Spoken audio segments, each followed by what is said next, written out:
हर छोटी बड़ी खबर पहली नजर भारत सिटीजन लाइव न्यूज। आप सभी मीडिया बंधुओं का स्वागत करते हैं और यहाँ आने के लिए सबसे पहले आप लोगों का बहुत बहुत धन्यवाद करते हैं। आज के इस प्रेस कॉन्फ्रेंस का उद्देश्य सबसे पहले तो ये बता दें कि 2022 में बिहार सरकार ने ये निर्णय लिया था कि बिहार में जातीय जनगणना कराई जाए और उसका उद्देश्य उन्होंने बताया कि जातीय जनगणना होने के बाद उसके रिपोर्ट के आधार पे जो समाज में पिछड़ गए हैं, जिनकी संख्या कम है, उनके लिए विशेष योजनाएं बनाई जाएंगी और बिहार सरकार के तरफ से इस जनगणना के लिए 500 करोड़ रुपए का बजट आवंटन किया गया था। 2023 में जनगणना शुरू हुई और जनगणना खत्म होने के बाद 94 लाख परिवार को चिन्हित किया गया, जिनको हमारे मुख्यमंत्री जी ने कहा था कि 2 लाख रुपए उनको दिया जाएगा जिससे वो अपना व्यापार कर सके। जो काफी अति पिछड़े थे हर एक कास्ट से, उनको 2-2 लाख रुपए दिया जाएगा। उसके बाद दूसरा जो था कि जनगणना के बाद लगभग जो परिवार 3 डिसमिल जमीन जिनको नहीं है, जो जमीन जिनके पास नहीं है, आवास जिनको नहीं है, घर बनाने के लिए जमीन नहीं मिल पा रहा है, उनको 3 डिसमिल जमीन देने का वादा किया गया।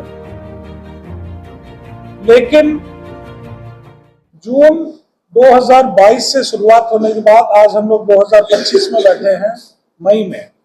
लगभग 3 साल हो जाने के बावजूद बिहार सरकार ने अब तक उन 94 लाख परिवारों को ना तो राशि दी है और ना ही 3 डिसमिल जमीन उन लोगों को दिया गया है।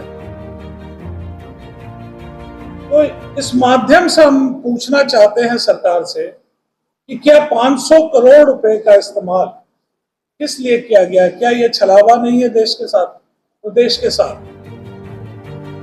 उसके बाद जमीन सर्वे के नाम पे आप देख रहे हैं कि या तो परिवार वंशावली बनाना हो, एलपीसी बनाना हो, रसीद काटना हो, बड़े पैमाने पर लूट हो रहा है। लेकिन जमीन सर्वे का काम अभी तक शुरू नहीं हुआ। तो ये सवाल पैदा होता है कि कब तक बिहार की जनता चली जाएगी। इसी उद्देश्य से जनसुराज के द्वारा आज से बदलाव का हस्ताक्षर एक अभियान शुरू किया जा रहा है और इस हस्ताक्षर अभियान का शुरुआत मुख्यमंत्री जी के गांव से, जो कल्याण बिघा है, वहां से प्रशांत जी आज शुरू कर रहे हैं, ताकि कम से कम ये तो पता चले कि जिस प्रदेश के मुख्यमंत्री जिस गांव के हैं, उस गांव के लोगों को इस योजनाओं का लाभ मिला है कि नहीं मिला। इसी कड़ी के तहत आज धमदाहा में हम लोगों ने ये निर्णय लिया है कि यहां से शुरुआत की जाएगी। इस प्रेस कॉन्फ्रेंस के बाद आम जनताओं के बीच में जाकर के ये 3 सवाल पूछना है।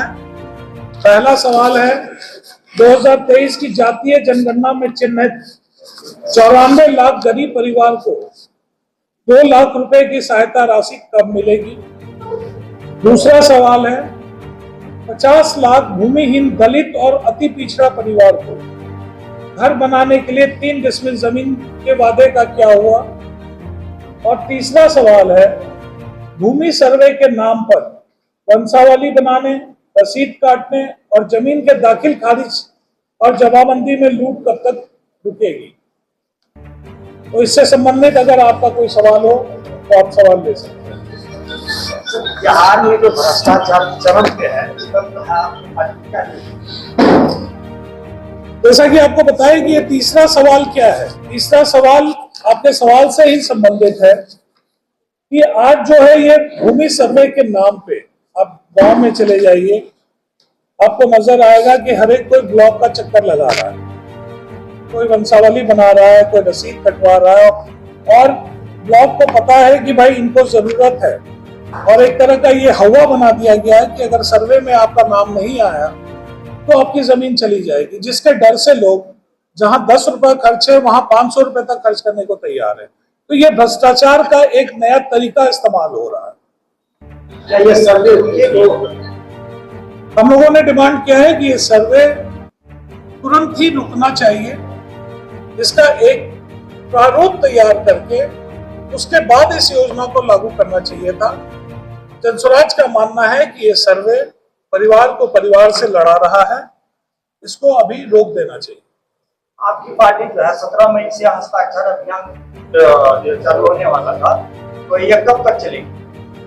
ये जब तक 1 करोड़ लोग का हस्ताक्षर कराने के बाद बिहार सरकार को दिया जाएगा और बिहार सरकार उसके बाद भी अगर सुनवाई नहीं करती है तो अगले सत्र में विधानसभा का घेराव का निर्णय लिया गया है। वर्तमान 20 साल की सरकार कह रही है कि बिहार में विकास हुई, लेकिन विकास के दौरान जो है एक ही जो नहीं लगा, इसका क्या? देखिए, सरकार जो है वो सरकार में है तो वो कहेगी विकास हुआ है, और अगर विकास हुआ है तो अभी 1 घंटे पहले जब प्रशांत किशोर जी मुख्यमंत्री के उनके निज गांव में जाना चाह रहे हैं तो सरकार क्यों डर रही है? वो वहां पे कोई जनसभा तो करने जाने में वो सवाल पैदा करने जा रहे हैं कि भाई जो ये बिहार सरकार की योजनाएं चल रही हैं कम से कम मुख्यमंत्री के गांव में मिला है कि नहीं मिला, तो फिर किस बात का डर है? तो ये अपने आप में एक सवाल पैदा करता है कि किस तरह का विकास हुआ है कि जहां मुख्यमंत्री ही डर रहे हैं कि मेरे गांव लोग जाकर के ये पता न करें। नहीं तो यही तो सवाल हो रहा है कि 1931 के बाद जो जातीय जनगणना कराया गया है, जातीय जनगणना कराने का उद्देश्य ये है कि जो समाज में पीछे रह गए हैं उनको मुख्यधारा में जोड़ने की बात है। लेकिन जनगणना के नाम पे आप खर्च कर रहे हैं, 500 करोड़ रुपए खर्च हो रहा है, और जब आप चिन्हित कर लेते हैं परिवार को, अभी लगभग 50 लाख ऐसे दलित और महादलित अति पिछड़ा परिवार है जिनको 3 डिसमिल जमीन नहीं है, और आपने वादा किया सदन में आकर के कि हम वो 3 डिसमिल जमीन मुहैया कराएंगे। वो उद्देश्यहीन हो गया ना।